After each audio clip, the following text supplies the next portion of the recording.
Last test, 1, 2, 3, last test, 1, 2, 3. Last test, 1, 2, 3, last test, 1, 2, 3. Yippee-ki-yay, hello everybody. Test, 1, 2, 3, hello. Selamat datang. Hello everybody. 1, 2, 3, 4, 5, 6, 7, 8, 9, 10. Hello. Mic test 1, 2. Yippee-ki-yay.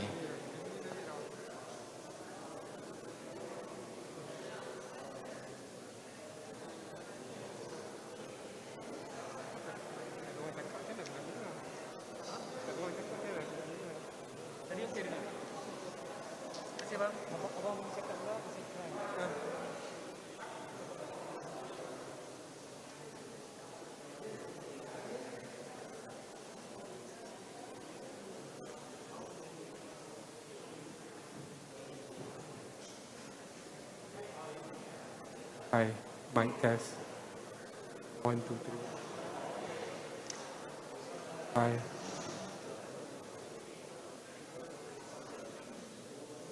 One, two.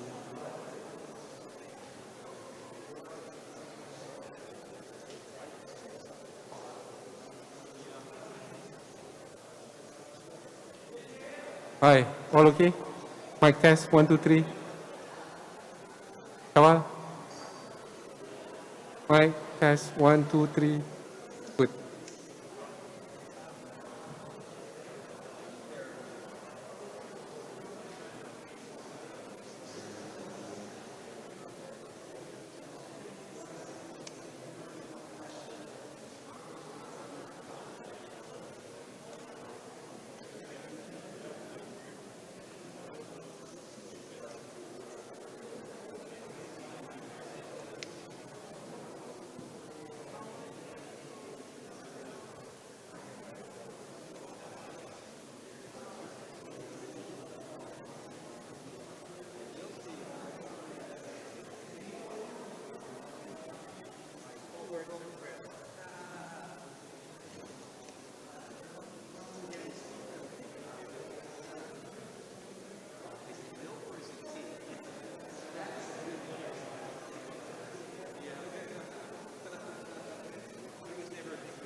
Semati dia auto kan? Auto.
Assalamualaikum warahmatullahi wabarakatuh, and a very good morning, ladies and gentlemen, members of the media. Both Foreign Minister and the State Secretary has just finished their meeting, so it's any time from now. Some housekeeping announcements. We kindly request everyone to either switch off their phones, which is quite impossible these days, or place it on silent mode, please. And a quick run-through of what's going to happen. After the joint press conference by the Malaysian Foreign Minister and the U.S. Secretary of State, we will open the floor for the media question and answer session. We will take a total of 4 questions only. I repeat, 4 questions only. 2 questions will be posed by the Malaysian media, and another 2 questions by the U.S. media. And as a gentle reminder, we kindly request everyone to remain seated after the media question and answer session to allow the departure of both Foreign Minister and the U.S. State Secretary. Thank you.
Announcing the arrival of His Excellency Dato' Saifuddin Abdullah, Minister of Foreign Affairs of Malaysia, and His Excellency Antony Blinken, Secretary of State of the United States of America.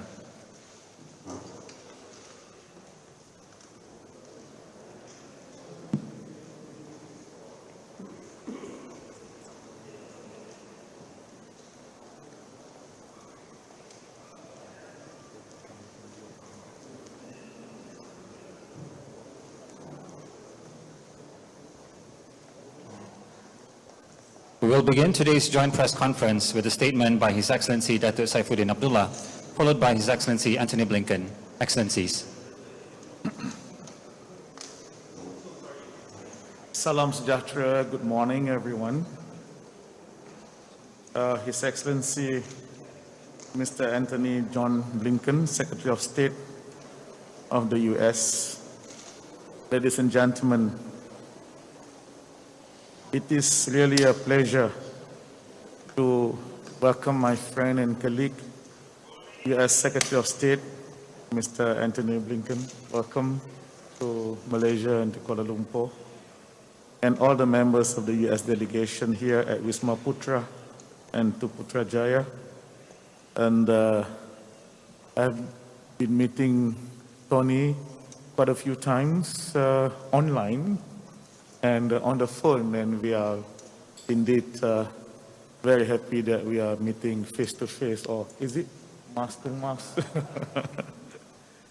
Before I proceed further, I wish to say how much we are deeply saddened to hear the news about the loss of lives, displacement of people, and destruction of homes caused by the recent tornadoes in Kentucky, Illinois, and a few other states in the US. The government and my fellow Malaysians would like to extend our deepest sympathy to Your Excellency, the government and the American people. Our thoughts and prayers are with the victims and all affected by the tragedy. We have had a very candid and fruitful discussion this morning. We discussed a wide range of bilateral, regional, and international issues of mutual interest. Among them includes Malaysia-US bilateral relations, regional security, the latest COVID-19 situation, and possible cooperation between both countries in entering the endemic phase, bilateral, government-to-government, business-to-business, and also people-to-people relations. The main highlights of our discussions were on the strengthening of our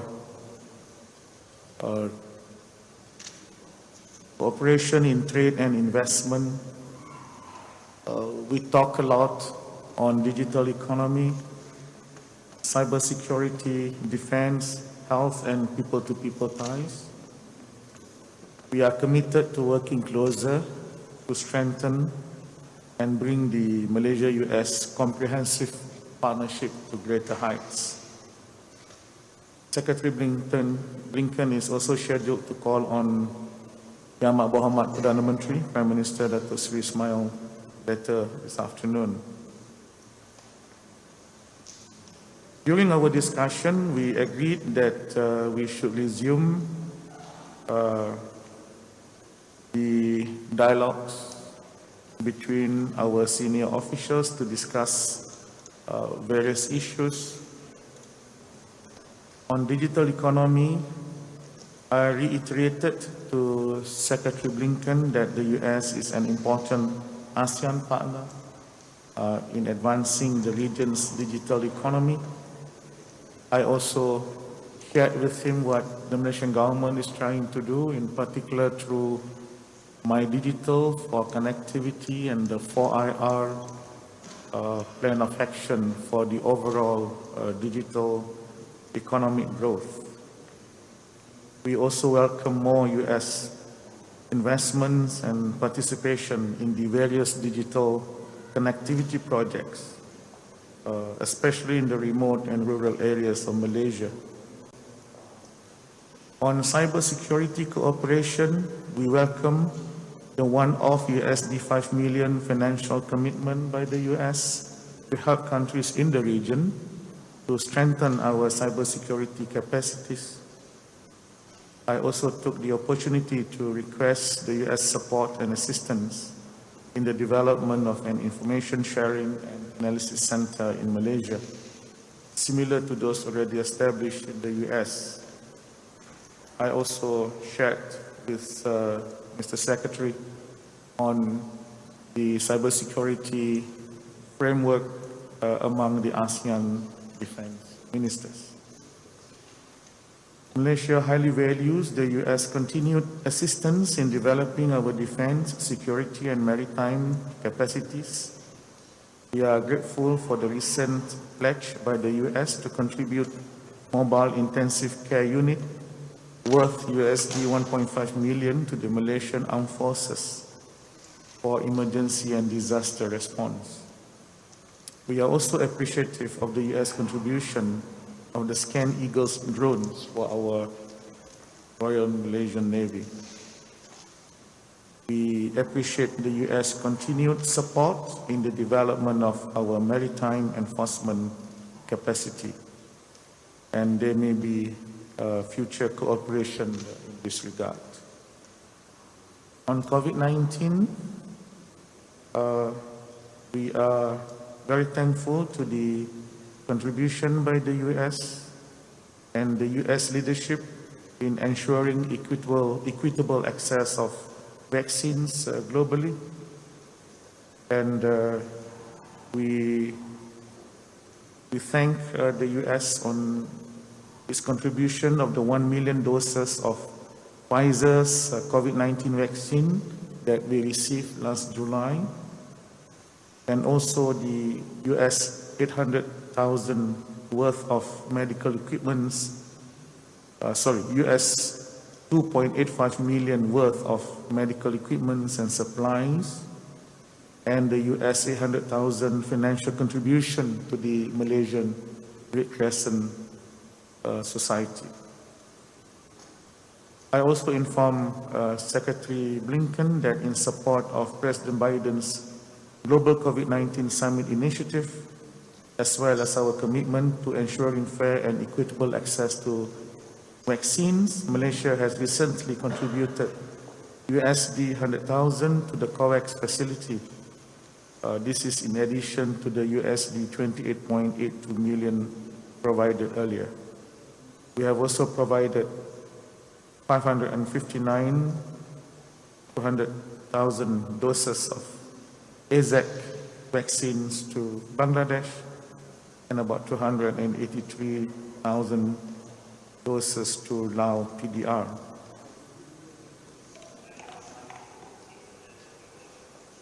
We also welcome and very appreciative of the strong people-to-people exchanges, including the YCLE, the Young Southeast Asian Leaders Initiative, which was started during the time of President Obama. And many of us benefited from many of the U.S. International Visitors Program. I have also mooted the idea that the U.S. may want to revisit and continue again with the Fulbright English Teachers Program to Malaysian schools. On ASEAN and U.S., I express Malaysia's appreciation of the U.S. role and also their understanding and support of the concept of ASEAN centrality. We discuss also on the ASEAN outlook on the Indo-Pacific in the context of the bigger picture of things in the region. We shared many things similar on our position on Myanmar, in particular to fulfill the mandate outlined in the 5-point consensus. And we both are committed to addressing the issue of the returning to democracy and normalcy in Myanmar. I also shared with Secretary Blinken our responsibility and contribution to the Rohingya refugees who are here in Malaysia, that we are facilitating the NGOs to organize classes.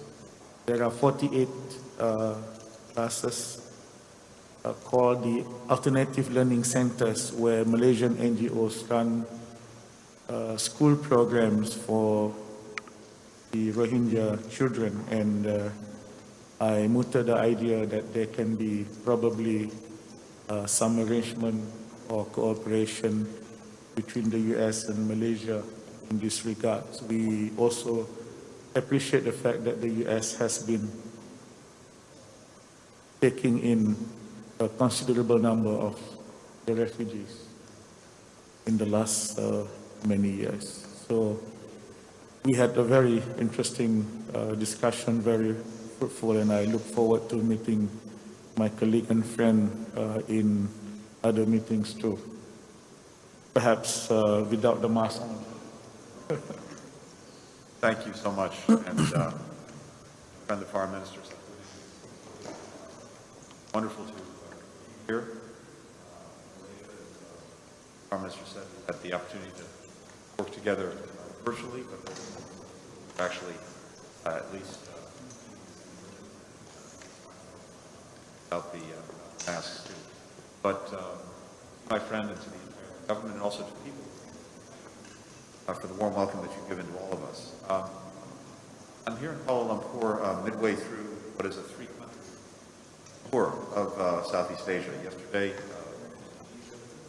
tomorrow in Bangkok, and the trip reflects how the United States values and depends on our relationship of Southeast Asia. What we're doing together has direct effects on the lives of our people, especially now as we seek to work together to end COVID-19, to tackle the climate crisis, so many other things we talked about in some detail today. More broadly, across all of our foreign policy priorities, partnerships like the one that we have with Malaysia are critical. Next year, our two countries will celebrate 65 years of diplomatic relations, and in that time, our cooperation has grown, deepened. That's the trajectory that we continue on. As I had a chance to underscore yesterday in speaking in Jakarta, the United States is committed to working with Malaysia, with countries throughout Southeast Asia, to advance our vision for a free, open, interconnected, prosperous, resilient, and secure Indo-Pacific. We believe these attributes, when you think about each of these individual attributes, are key to a region where the benefits of economic growth are widely shared, where crises are addressed effectively, where countries work together on the basis of mutual respect. People have a hand in charting their own futures, and where we can preserve the rules-based order that countries like Malaysia and the United States have built and defended for years. The United States continues to engage with our Malaysian partners to strengthen the rule of law, accountability, and human rights. This is something that I discussed during our meeting, as well as the importance of continuing to make progress on increasing transparency and rooting out corruption. We also had a chance to discuss, as the Minister said, South China Sea, where we agree that all disputes be resolved peacefully and in accordance with international law. All claims should be based in international law, and consistent with the United Nations Convention on the Law of the Sea. All claimants should be able to develop natural resources in their exclusive economic zones, free from any coercion. The United States' approach in the region shares the principles of the ASEAN outlook on the Indo-Pacific. In other words, this is not simply an American vision, but one that people across the Indo-Pacific region hold, including the Malaysian people. The United States will work closely with Malaysia, other partners and allies and regional institutions like ASEAN to carry this vision forward. One of the 5 founding members of ASEAN, it's worth noting that Malaysia's diplomacy helped create one of the most important and enduring community of nations in the world. We'll talk today about our efforts to develop a comprehensive Indo-Pacific economic framework. It includes trade and digital economy, technology, resilient supply chains, decarbonization and clean energy, infrastructure investments, worker standards, and other areas of shared interest. We're identifying more investment opportunities for American firms. This week, I should say, we've seen U.S. companies announcing significant new investment deals. And we're working closely with Malaysia, the 3rd largest economy in Southeast Asia, and our 2nd largest trading partner in the region, to strengthen the post-COVID economic recovery. The United States is the 2nd largest foreign investor here in Malaysia, especially in the electronics sector, where Malaysia has achieved impressive export growth, even during COVID, plays a pivotal role supporting resilient global supply chains. We'll also seek to strengthen semiconductor supply chains together, including with the Malaysian and private sectors, the focus of the recent visit by our Commerce Secretary, Gina Raimondo. Later today, I'll have a chance to meet with representatives from Malaysia's energy sector to talk about a new program through which the United States helped raise private sector investment in Malaysia's clean energy transition.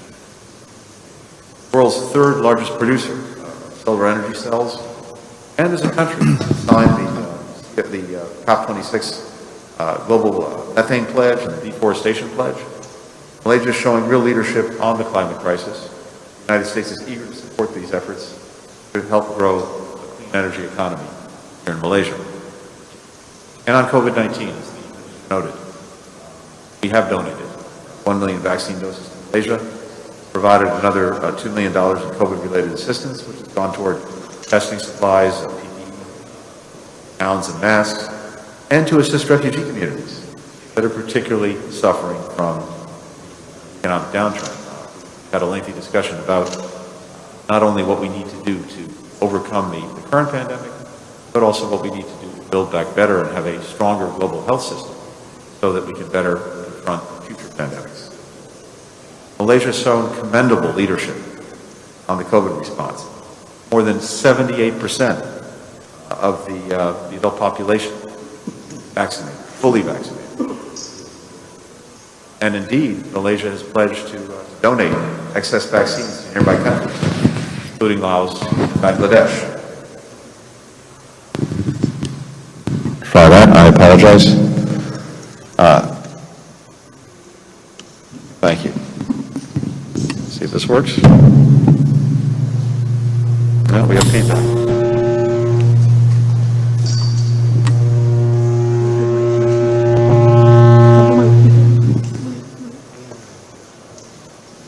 All right, let's try this. As I said, have seen commendable leadership from Malaysia when it comes to COVID, and indeed, as the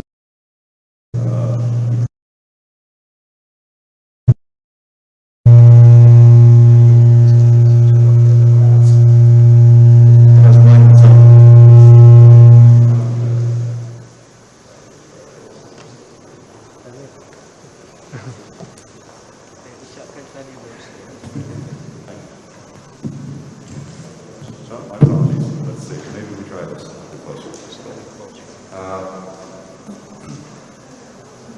In any event, together we are working to try to bring this to a swift end.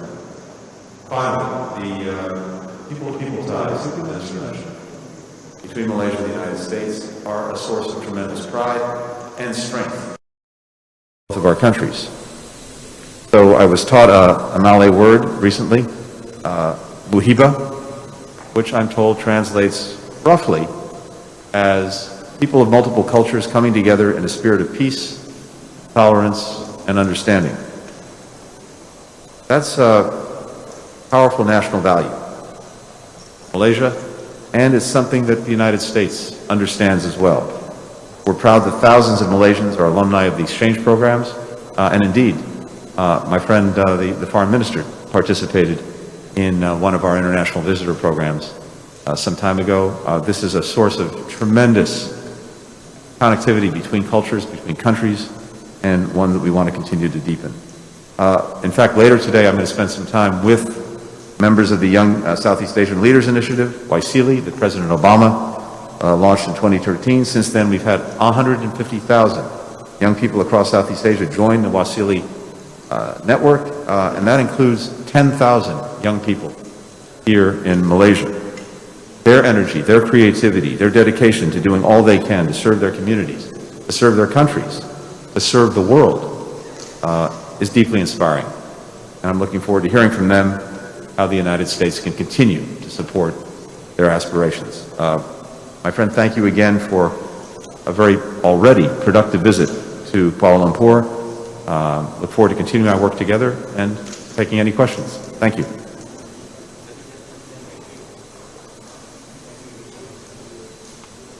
Thank you, Dato Sri and Mr. State Secretary.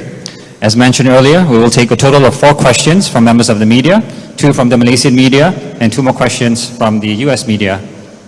We'll begin with the gentleman with the red tie. Thank you.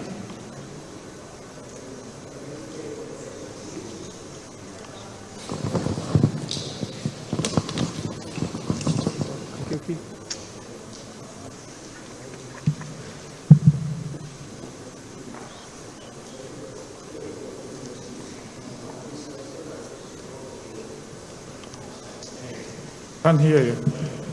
Yeah. Can use the mic.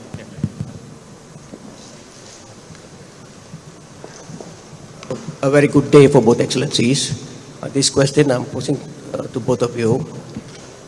This is about how can US and Malaysia work together in vaccine development and in pandemic management.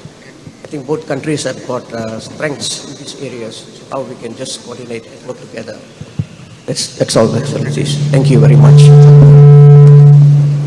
Okay, if I can go first on vaccine development, I think we agreed that we have to be more prepared for the future.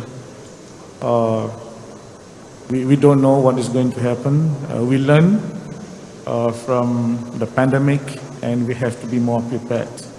And one area of possible cooperation is in the research and development of new kinds of vaccines, and also possible cooperation between our companies and companies from the US in producing vaccines. And I have informed Mr. Secretary that in our context, then Pharmaniaga, a GLC, a government-linked company, would be the focal point for business-to-business and scientific. Of course, the scientific arrangement is the Ministry of Health, but for business-to-business would be Pharmaniaga. And just to add on quickly to that, we really talked about 2 aspects of this. One is what we can do together to overcome the current challenge, COVID-19, and then what we can also do together to build back better for next time, because unfortunately there at some point will be a next time, and we have to take this moment to strengthen the global health security system so that next time we're better able to hopefully prevent, certainly detect, and as necessary deal with effectively a new pandemic. So with regard to the current pandemic, COVID-19, already because of Malaysia's remarkable leadership and success here at home in Malaysia, it has the capacity perhaps to distribute some excess vaccines that it has available, as well as to make its own contributions to COVAX. Both are deeply appreciated and evidence of real leadership. At the same time, we are in the United States are working very hard on making good on our commitment to provide, again, through COVAX, so that these vaccines are equitably distributed through next year, more than 1.2 billion vaccines around the world, donated with no strings attached, so that countries have access to them. There are, as we both recognize, real discrepancies, gaps if you look at how different parts of the world are being vaccinated, Africa in particular is well behind in vaccination through no fault of its own. And so I think we have a common commitment to see what can be done to close that gap in terms of vaccinations. Another point that we talked about for the current pandemic is the need not just to produce the vaccines, but to make sure that shots get into arms. Because what we see in many countries around the world are challenges with what we call the last mile or the last kilometer, the logistics, the distribution, literally getting the shots into arms. So we had a discussion about that and whether there's more that we can do. But to the Minister's point, and as we're thinking about building back better, one way to do that is to make sure that there is vaccine production capacity in different countries, in different parts of the world, including, for example, here in Malaysia. That, in the event of a future pandemic, will be a much more effective and efficient way to get vaccines quickly and equitably to people around the world. In addition, we've been working to establish an international fund to make sure that the resources exist in real time for countries to take the necessary steps in the future to protect themselves. One of the problems that we've seen with pandemics of one kind or another is that in crisis the world gets mobilized, and then when the crisis is over, we become complacent. And then if there's another crisis, we have to start everything all over again. So one of the reasons for having this international fund is to make sure that countries in the immediate have the ability to draw on its resources to put in place the necessary protections, detection, et cetera, for the next pandemic. So we talked about that and the support that's needed internationally. As well, there are things that we need to do to strengthen the global health security architecture, the rules, to make sure that there's greater transparency, greater information sharing, access to experts in real time in the event there's a possible outbreak of pandemic. And the United States and Malaysia and other countries need to work together to do that. So in all of these areas and more, it's so important that we collaborate, but I think Malaysia has demonstrated by its own leadership here at home that it can be a strong voice for helping the world deal with this pandemic and hopefully preventing the next one.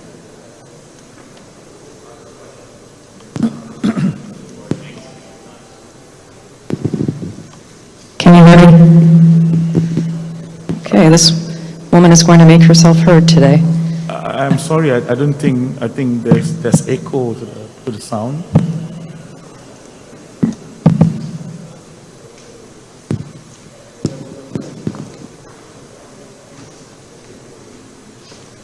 Is this better? Great. Assalamu alaikum.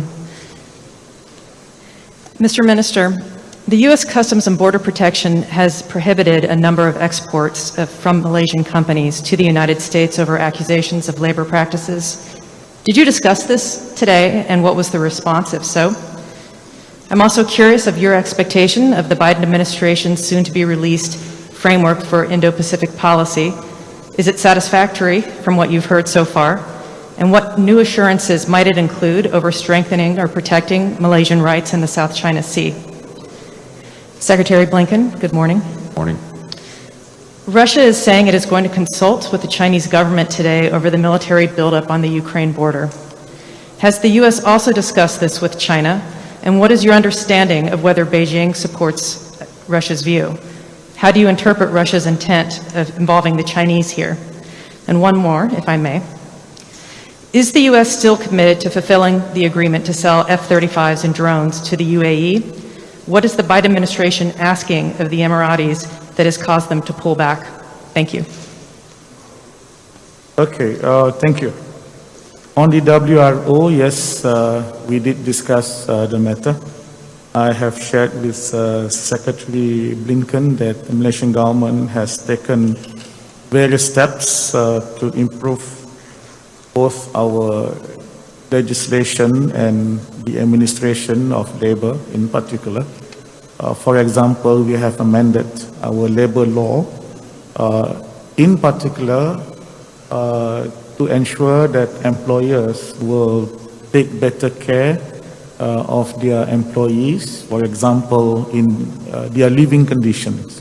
We realize, especially due to the pandemic and the checkings that we do during the pandemics, that yes, some employers did not, in actual fact, provide good accommodation for their some of their employees. We have amended the law, and I think the Ministry of Human Resource is vigilantly making their rounds and making sure that people, the employers, provide the kind of proper accommodation.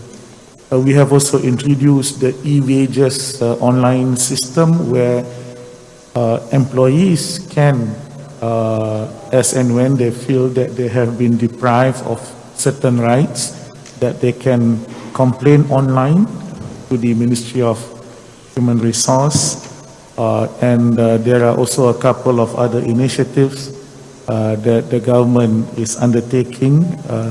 We are committed to ensure that the employees are given what is due, both in their salary, in their welfare, in their accommodation, and also that they have sufficient channel that they can freely use to complain.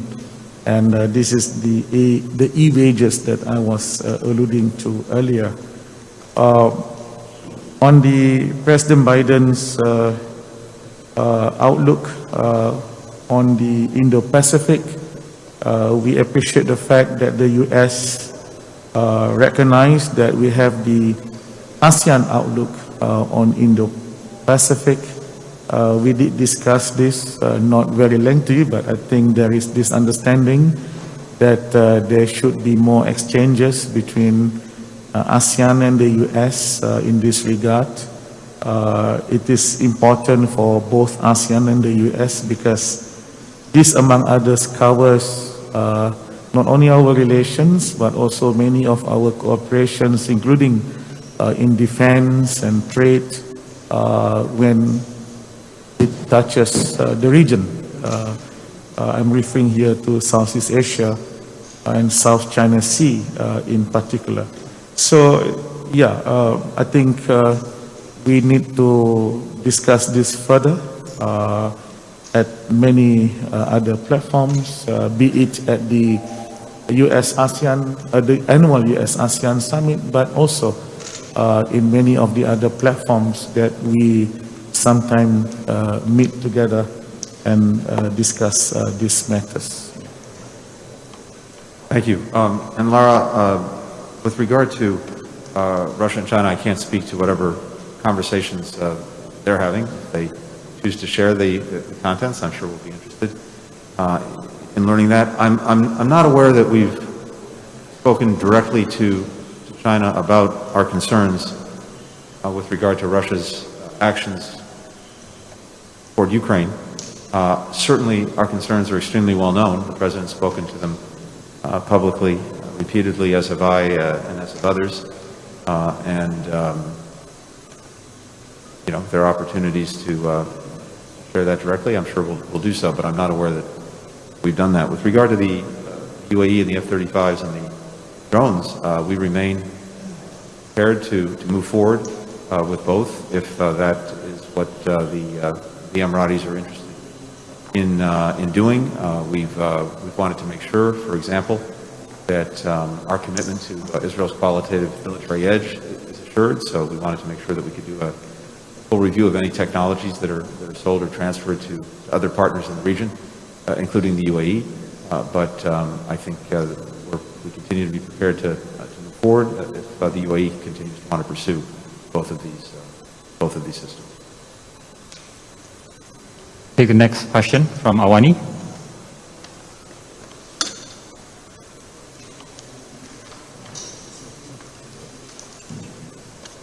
Assalamualaikum Datuk Sri and very good morning to Mr. Blinken and welcome to Malaysia. I just want to ask a simple question. Is United States will be holding a special summit for ASEAN leaders maybe in next year? And if so, what is the objective and what will be discussed in that summit? And will United States invite Myanmar on that summit? Thank you. Thank you very much. Yes, we very much look forward to having a special summit with ASEAN next year. President Biden has already participated virtually with the other ASEAN leaders. Very much looks forward to that. And I think it's a reflection of the fact that we see ASEAN is as essential to the regional architecture of the Indo-Pacific. And we are ourselves committed to ASEAN centrality. As I had a chance to talk about yesterday in Jakarta, we see our own future as a Pacific nation as inexorably tied to the Indo-Pacific, to the future of this region, a region where we have some of the fastest growing economies in the world, a region that encompasses 50% or more of the world's population, a region in which there are so many extraordinary young people who are innovating and creating every single day. And ASEAN has carved out a central role in the region as a place where countries come together to make sure that the free and open Indo-Pacific that we all want can continue to advance and move forward. And when we're thinking about the free and open Indo-Pacific, we throw those words around, but they actually have real meaning, and ASEAN itself works to give them meaning. For individuals, it's an opportunity to live freely, to make their own choices in their lives, to have their voices heard. For countries, it's the opportunity to choose their own partners and to choose their own path. And for the region as a whole, it's moving forward in a spirit of mutual respect, based on collaboration, cooperation, not on coercion. And of course, in a part of the world that is so defined by the seas, by the oceans, to make sure that they continue to be places where goods and people and even ideas can continue to flow freely.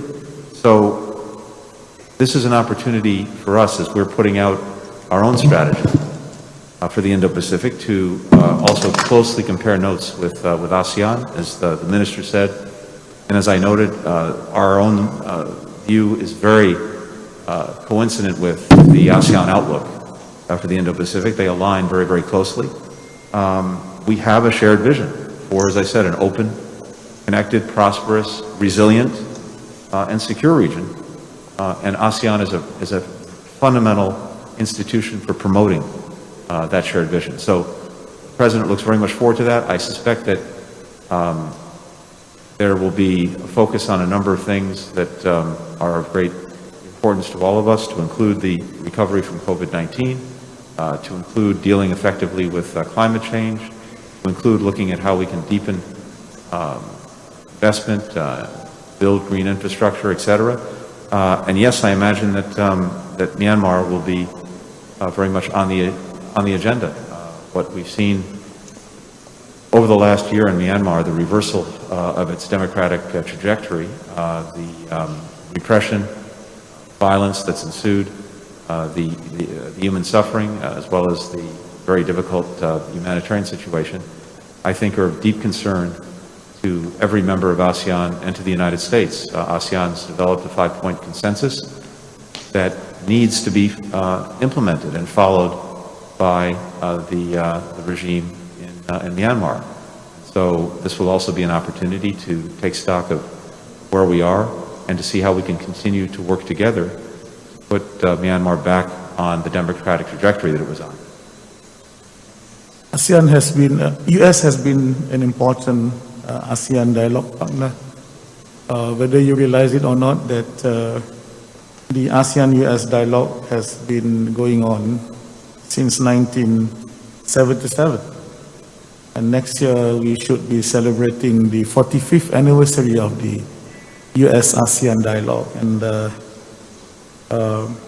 we are appreciative. We appreciate President Biden's invitation. I'm sure ASEAN leaders would like to participate.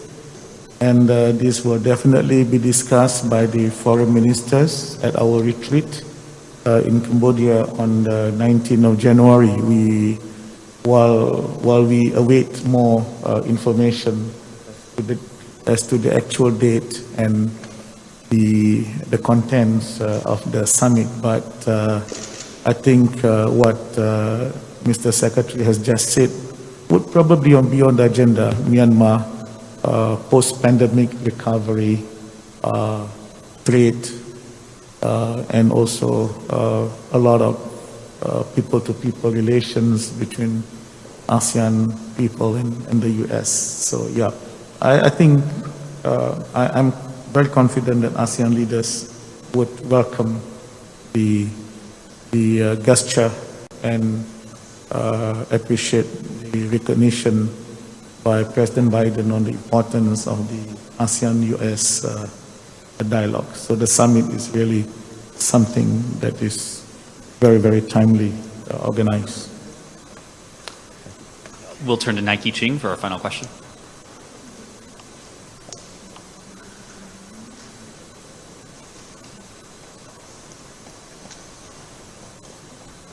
Good morning, Mr. Secretary Blinken. Follow up on Myanmar or Burma. It has been more than 10 months since the February military coup. You have called Burma to restore a path to inclusive democracy, but violence has not been reduced, and there is still political impasse. Mr. Secretary, should the United States revisit its policy toward Burmese military? The current sanctions are viewed as too limited, while the U.S. government has not sanctioned the state-run oil and gas company which finances the junta. Will the U.S. recognize the shadow government, the national unity government? And finally, have you made a determination on whether or not the plight against Rohingya constitute a genocide? And Mr. Foreign Minister, if I may, what specific steps do the Myanmar's junta need to take to resume its participation in future ASEAN summit? And you have just mentioned there will be more cooperation between Malaysia and U.S. To relieve the Rohingya humanitarian crisis. Would you like to elaborate? Thank you very much, both gentlemen. Thank you. Look, you're right that in 10 months since the military coup and the crisis only continued to worsen. Those are facts. We have repeatedly condemned horrific and widespread violence perpetrated by the Burmese junta against the people of Burma. We've not only spoken out, but taken various actions to try to exert pressure on the junta to change course. We've worked in close coordination and collaboration with countries in the region, including the countries in ASEAN itself as an institution, with the objective of seeking the release of all those who are unjustly detained, including Aung San Suu Kyi, allowing unhindered humanitarian access because the humanitarian crisis has gotten worse, and of course returning Burma to its democratic path. But the fact is, you're right, the situation has not improved. We had a lengthy discussion about this, and I think it's going to be very important in the weeks and months ahead to look at what additional steps and measures we can take individually, collectively, to pressure the regime to put the country back on a democratic trajectory, to include release of prisoners, the end of violence, access for humanitarian assistance and workers, etc. ASEAN has a 5-point consensus plan that the junta agreed to and signed on to. That plan needs to be implemented. So we're looking to see whether the junta makes good on the commitments that it made as part of the 5-point consensus. This is something we discussed as well, and I think will be a feature of ASEAN's work going forward. But the long and short of it is we have to look at what additional steps, measures could be taken, try to move things in a better direction, and that's something that we're looking at. We continue also to look actively at terminations of of the actions taken in Myanmar and whether they constitute genocide, and that's something we're looking at very actively right now. I think the ASEAN Foreign Ministers retreat on 19th of January is going to be very important. We should be looking at what are the real next steps. For example, we should identify real milestone.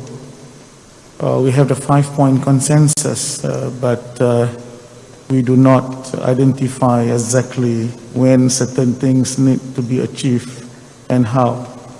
So outlining the actual steps and the actual milestones as to the dates and the outcomes would be, I believe, an important decision that we will try and arrive at during our meeting. Secondly, I think ASEAN as a whole, we also have to do some kind of soul searching as to how do we go about running our consensus. Sometimes you may not be able to get everyone to agree on everything.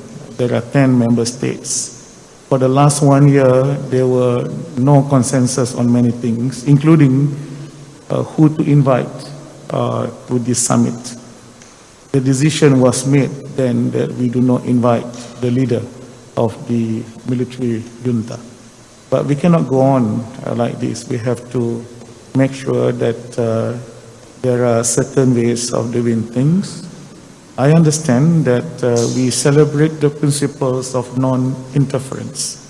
But if I can reiterate what I have said earlier, ASEAN should also look at the principle of non-indifference, because what happens in Myanmar is already getting out of Myanmar. It has gone to Bangladesh, and Malaysia is now hosting close to 200,000 refugees from Rohingya. So ASEAN have to find out, in cases like this, perhaps there is plan A and plan B and plan C, and not just to stick to one, and that one is not working and you still stick to it. So we have to do some soul searching. All right? Thank you, Dato' Sri. Mr. Secretary, that marks the end of today's joint press conference. We kindly request members of the media to remain seated to allow the departure of Foreign Minister and Mr. State Secretary. Thank you.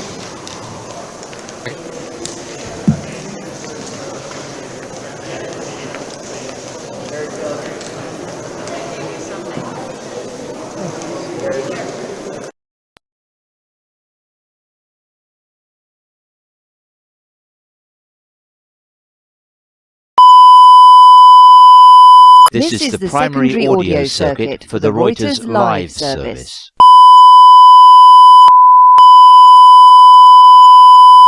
This is the primary audio circuit for the Reuters live service.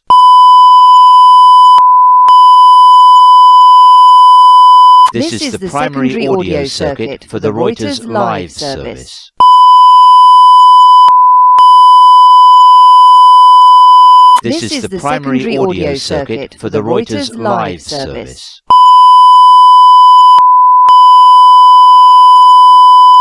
This is the primary audio circuit for the Reuters live service.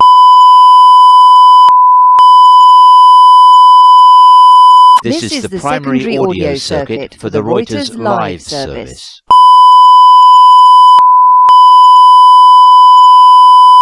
This is the primary audio circuit for the Reuters live service.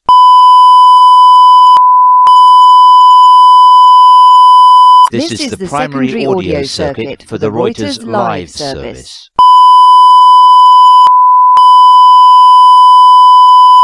This is the primary audio circuit for the Reuters live service.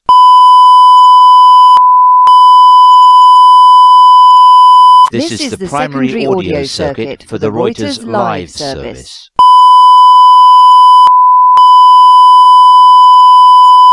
This is the primary audio circuit for the Reuters live service.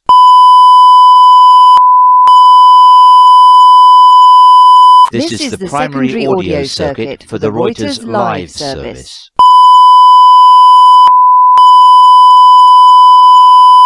This is the primary audio circuit for the Reuters live service.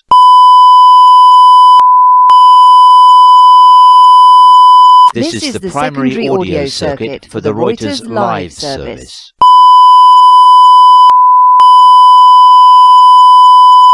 This is the primary audio circuit for the Reuters live service.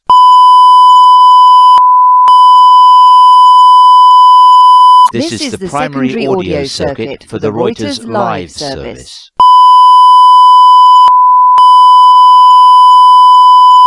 This is the primary audio circuit for the Reuters live service.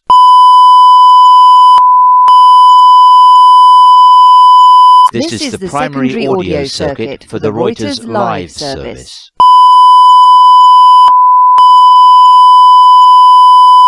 This is the primary audio circuit for the Reuters live service.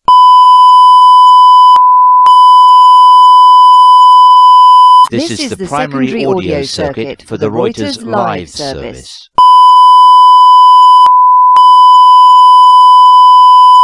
This is the primary audio circuit for the Reuters live service.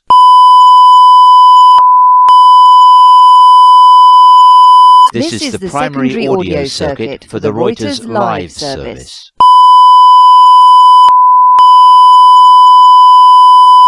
This is the primary audio circuit for the Reuters live service.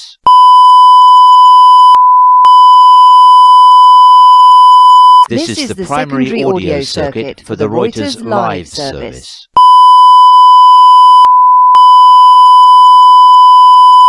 This is the primary audio circuit for the Reuters live service.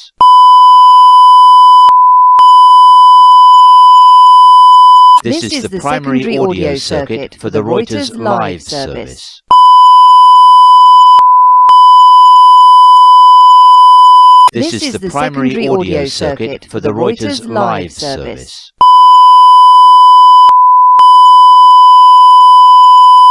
This is the primary audio circuit for the Reuters live service.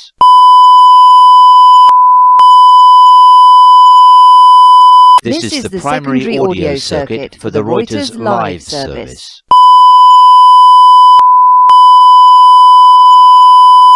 This is the primary audio circuit for the Reuters live service.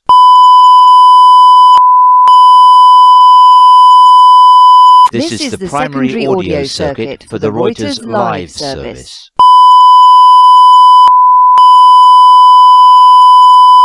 This is the primary audio circuit for the Reuters live service.